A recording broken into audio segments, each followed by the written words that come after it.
welcome back to my channel. Today I'm going to be giving you the top 10 changes that teachers never see coming. So if you're an aspiring teacher, a student teacher, or a new teacher, this information is going to be super helpful and beneficial for you as you enter into this new career path. If you're new to my channel, welcome. I'm excited that you're here. So without further ado, let's get right to those 10 changes. Number 1, not enough sleep. Now this change is probably the most common, the most well-known change in the teaching profession. But what we don't usually try to realize is that this change is solely responsible for teacher burnouts, teachers being more stressed out, and teachers being more exhausted throughout their careers. However, no matter how heavy this change is to the teaching profession, it can be easily countered by tweaking just a few things in your lifestyle habits or routines so that it does not affect you so much. For example, you can change your diet, you can add exercise to your lifestyle routines, and you can also set timers for yourself. Give yourself curfews, give yourself limits when you work and when you go to bed and when you're able to do other things. That way, you have more energy to attack every single day without feeling that exhaustion. Number 2, compiling teacher resources and materials.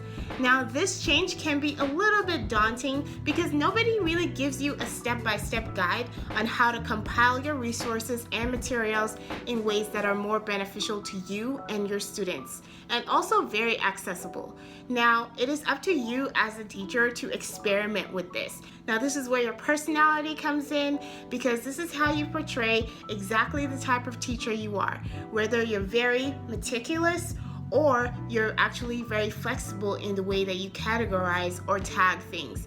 But it is super important to realize that at the beginning of your teaching career, it is super helpful to you and your students for you to start categorizing stuff and start compiling things together in ways that are beneficial to you so that you can be able to access the things that you need for each unit or each lesson plan in easier ways. Number 3, setting up and cleaning up classrooms. Imagine going to work every year and at the beginning of the year you have to set up your workplace and at the end of the year you're going to have to clean it up. That's exactly what the teacher life is like, and nobody really explains this fact to new teachers. So let me give you a little bit of a heads up. This is something that definitely tests your creativity, your ingenuity, and your strength as a person, because it then boils down to how much work do I want to put into my classroom, how creative do I want to be, how much money do I want to spend, and how much energy do I think I have to take all of this down at the end of the school year. However, because it's such a yearly tradition type of thing, teachers definitely do get used to doing it, but it's not so easy to begin with, and it does feel tasking as a first or a new year teacher. So definitely gear up because this is something that you need to prepare yourself for and that you need to set your mind to get used to. Number 4, curriculum and lesson planning. Now, I'm uber excited that a lot of teacher ed programs are now spending most of their time teaching their students how to use curriculum and how to derive lesson plans from them, because it can be a huge challenge if you're a new or first year teacher and you've never been exposed to this process. Not being able to understand how to use the standards or how to mix the standards or match the standards with the curriculum that you're given in order to bring out lessons that you need to teach your students can be horrific in the classroom because you're spending loads of time trying to figure this out as you're going, but at the same time, you're not sure whether you're giving your students the best out of the situation. So it's always very important to start right off the bat and figuring out what type of curriculum you're using, what type of standards are expected from you as a teacher to teach your students, and what are the best ways that can be used to plan out lessons that will help your students succeed. Number 5, sacrificing weekends. Now, this change was definitely hard for me personally to tackle because I'm a person that loves to hang out with people. I love to spend time with people and I love to do things with people. So realizing that I had to sacrifice a lot of my weekends to catch up on work or to get used to the curriculum that I was using or just to get used to teaching in general was not really the funnest thing in the world. However, it was something that I definitely had to adjust to and realize was a little bit necessary for me, especially as a first year teacher, because I needed to have a platform set as a teacher so that I can continuously build on top of that. So if you are a new teacher, this is definitely a change that could be very annoying and very daunting and almost very depressing sometimes, because you do want to go out there and spend time with people. However, sometimes it's very necessary to sacrifice the things that you want in order to get down on your teaching methodology in a way that fits you and in a way that fits your teaching style, so that as you go on throughout the years, you're not struggling as a teacher, you're just continuously building on that platform that you already have. And trust me, it is easier, because as you move forward, you realize that you don't have to continuously spend so much time or so much of your weekends working when you already have a system down that is strategically, fixed for your methodology as a teacher. Number 6, setting up work hours. This definitely matches up with sacrificing weekends, because as a first year teacher, if you're sacrificing your weekends to catch up on work and to set up, your different methodologies on how to do things in your classroom, you are actually providing yourself with the opportunity and the ability to set up work hours for yourself. Yes, I said work hours, because as a teacher, or as teachers, you should know already that we don't really have work hours, but it is good to practice setting work hours for yourself so that your whole life is not just teaching. You do need to have a life outside of teaching in order for you to be a successful and effective teacher in your classroom. So setting work hours is a challenge for new teachers, because we get so engrossed in our work. We want to do the best that we can. We want to be on top of our game every day. We want to get things done, but then we realize that we're spending so much time in the classroom or preparing for the classroom that we forget that we actually have a life outside of the classroom. So it's uber important for you as a first year teacher to start thinking up ways on how you can set up boundaries for yourself, and then you can be up, ready, and effective and super uber ready to go the next day to help your students succeed. Number 7, school district budgets for classroom materials. Now, I don't want to discourage anyone, but sometimes as teachers, we have this imaginary number in our head of what kind of budget that we will receive as an individual teacher or as a teacher teaching within a team, which is not a bad thing in general, but sometimes it can deter us from actually realizing the reality of the situation, which means we may not be able to even get a fraction of the budget that we need to help our students succeed within our classroom or to fit within the plans that we have already made.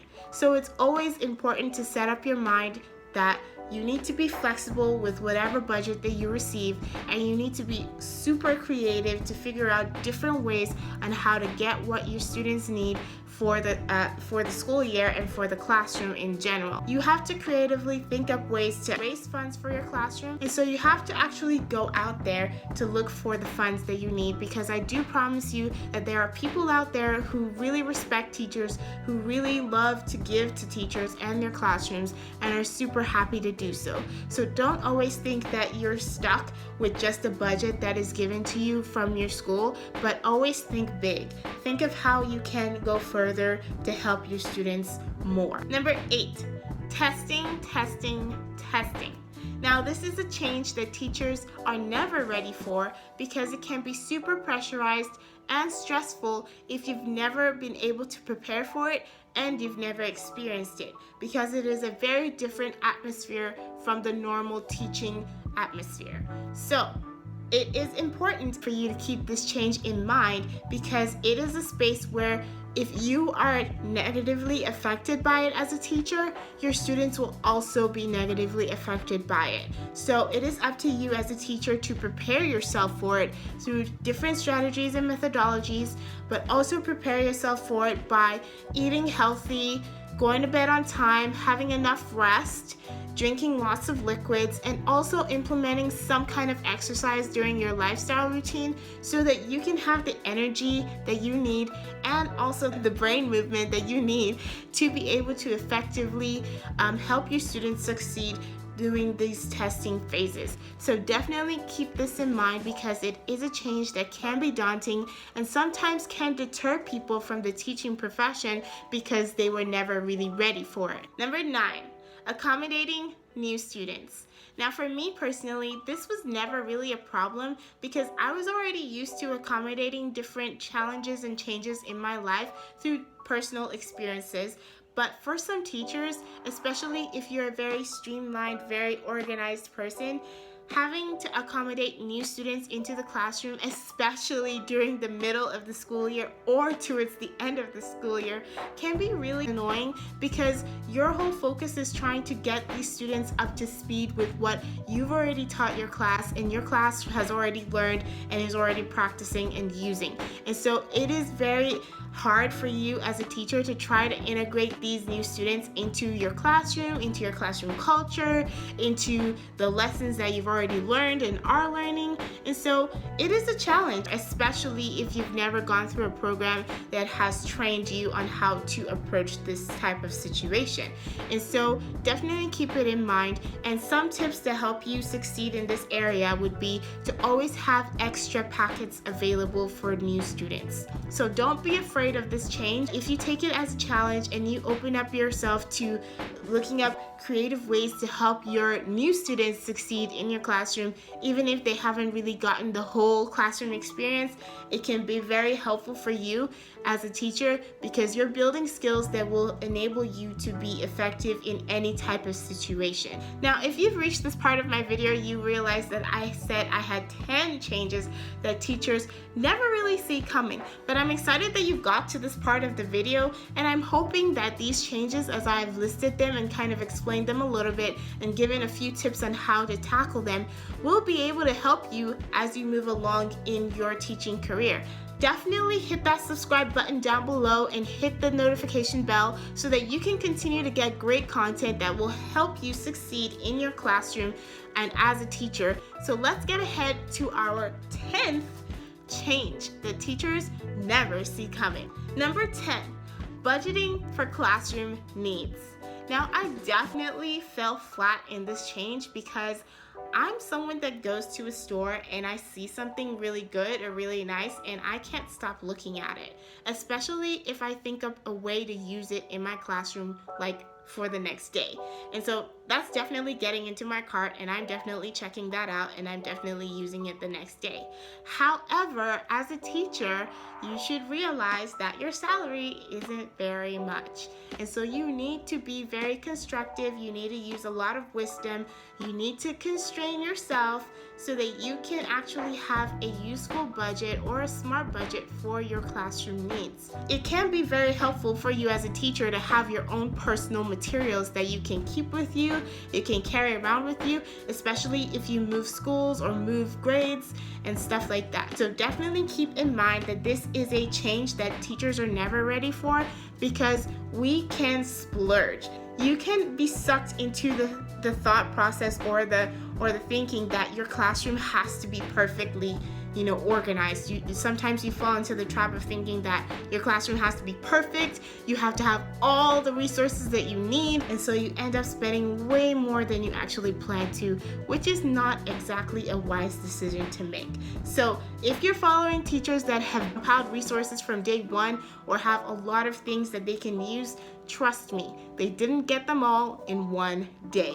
It was something that they built upon using the years that they have been teaching or through their teaching experiences. So definitely have a budget as a teacher for your classroom materials and set up a budget and a system that works for you.